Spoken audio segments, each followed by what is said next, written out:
Hey, I'm Angie. And I am Aislinn. And today we are making Food Hero Granola. Being a food hero is fun. Yeah. As always, we're going to start off with hand washing. So just a reminder, all surfaces, warm water, soap, scrub for at least 20 seconds. Come on, Ace. Let's go. Okay, we are ready. Now, I have already preheated the oven to 325 degrees. The Food Hero recipe that we're going with today is Skillet Granola. And I do want to point out, because we're cooking with kids, we are going to follow the directions that are in the recipe notes, which actually instruct you on how to bake this recipe. I found with the Skillet Granola, sometimes the oil can pop up, and that can be kind of a danger when working with kids. So baking is where it's at today. All right, so we're going to start with some old-fashioned oats. Now, I get a lot of questions about the different types of oats. So these are regular old-fashioned oats. Some people wonder what the difference between those, steel-cut, and quick-cooking oats are. So steel-cut oats are from the whole oat groat. Actually, all of these types of oats I'm talking about are from the oat groat. But steel-cut oats have not been rolled. Old-fashioned oats have been steamed and rolled. And then the quick cooking oats have been cut into smaller pieces and steamed so that they can cook faster. We are using old-fashioned oats today. You would not want to use steel-cut oats in this recipe. So for this recipe, I'm recommending old-fashioned oats. I have a joke about oats. Go for it, dude. How do oats send letters? Oatmeal. Oatmeal. Good one. All right, so Aislinn's going to start out by putting 4 cups of oats, and I'll move the oats over here by you now. And 4 cups of oats into the bowl. And 4 cups of our whole grain oats. That's one thing I forgot to mention earlier, whether you're talking about steel-cut oats, old-fashioned oats, or quick cooking oats, they are all the whole grain because they contain the entire grain. They were not refined in the process. So, good to know there. We're going to need our whole grains for fiber to keep our digestive system functioning properly. All right, so next is honey, one of your favorite things in the world. Okay, and this recipe calls for 3 tablespoons of honey. So the other thing you're going to find with this Food Hero recipe is that it has much less sugar than some of your granolas that you will buy over the counter.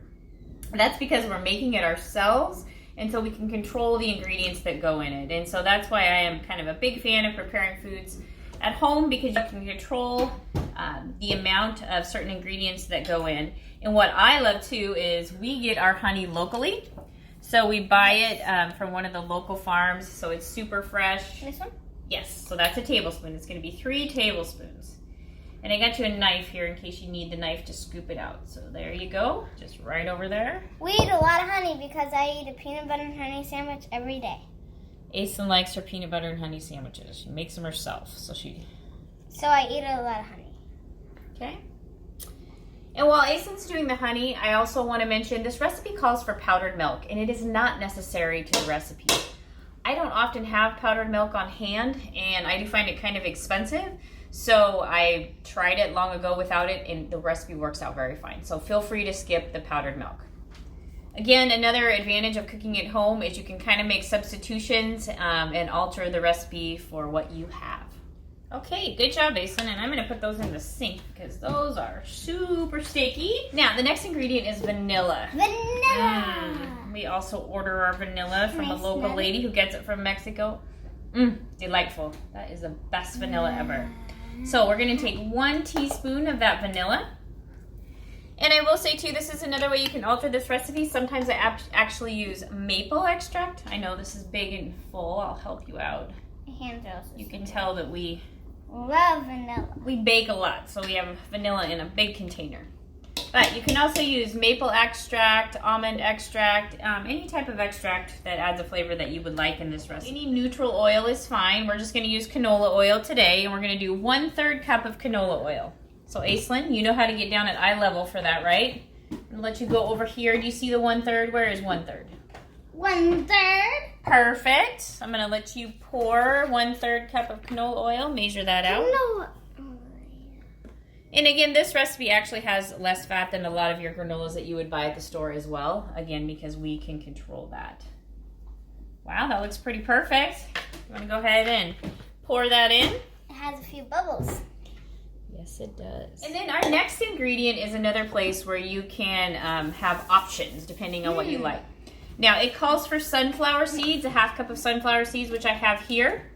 But sometimes we actually use papitas or pumpkin seeds. Papitas. And Aislinn really likes pecans, so sometimes we use pecans as well. So I'm going to give her choice today of which one she wants to add. Which one do you want to add? Both. Oh, a little of both. Okay. So it's a half cup total. So she's going to combine those two. So you can put those in there. Both. Now, if you're going to use nuts and seeds in here, you want to make sure you get the raw ones. You don't want ones that are already roasted because they're going to roast while they're baking with the granola. So make sure in the recipe, if you're roasting it, that you use raw seeds or nuts. The other option is, and I often do this, is completely leaving out the nuts and the seeds when you make the granola in the oven and then adding them afterwards using nuts that are already toasted. That way, everyone in our family can kind of alter this granola to their preference. I have one daughter who doesn't like anything in them. Several of us who like everything, sunflowers, pumpkin seeds, pecans, cashews, macadamia nuts, whatever we have on hand. So that's another way you can kind of alter this recipe. Is this how you wanted them? Like Yeah, you can go ahead and do that. It's perfectly fine. And just dump them in when you're done. I'll do a little bit of Now, if you want to toast your own nuts, which I recommend that you do toast them if you're going to do them separately for flavor if you have raw nuts, you will not believe the flavor difference between raw and toasted nuts. At 350 degrees, depending on the size of your nut, probably anywhere from 10 to 15 minutes. You definitely want to keep an eye on the nuts when they're toasting in the oven. You will be able to smell them when they're done, but they can go from toasted to burnt pretty quickly. So another tip there, but amazing taste difference between raw and toasted. And again, we're using raw nuts because they will toast in the recipe while we're baking it. Yummy. Okay, awesome job. We are ready to mix now. Aislinn's gonna mix that. Now, last thing I want to add, this recipe also calls for dried fruit. Okay, read your recipe. This is key in this one. You do not add the dried fruit until after you are done baking this. I have taught many cooking classes where people throw everything in. Your fruit will burn by the time your granola is toasted. So the dried fruit does not get added until after you are done. And this recipe calls for raisins, but you could add any of your favorite dried fruits. You could use dried cranberries, dried apples, dried mangoes, anything that you prefer. All right, Aislinn's getting that stirred up nicely. When we bake it in the oven, you just need a sheet pan. I'm using parchment paper. Again, easy cleanup. All I have to do is throw this away and I don't even have to wash the pan afterwards.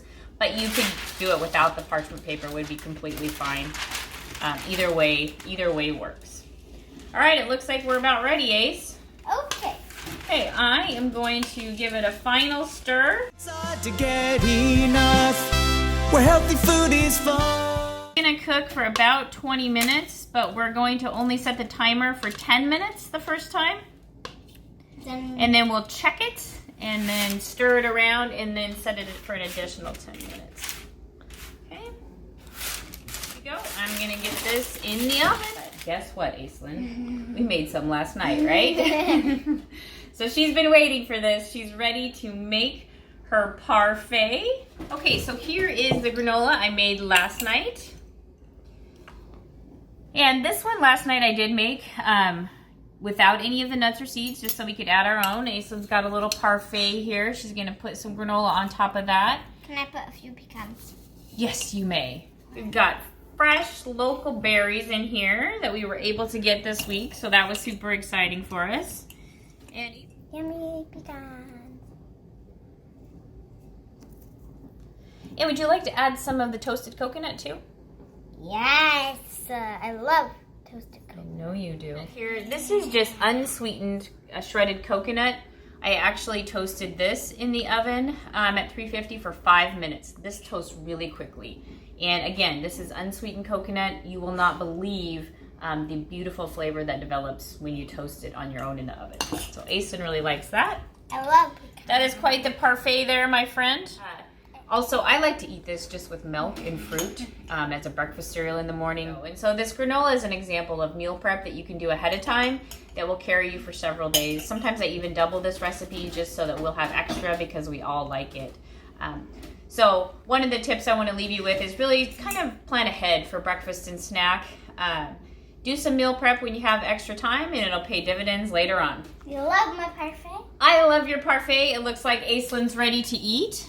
So we're going to let her do that, and we will see you next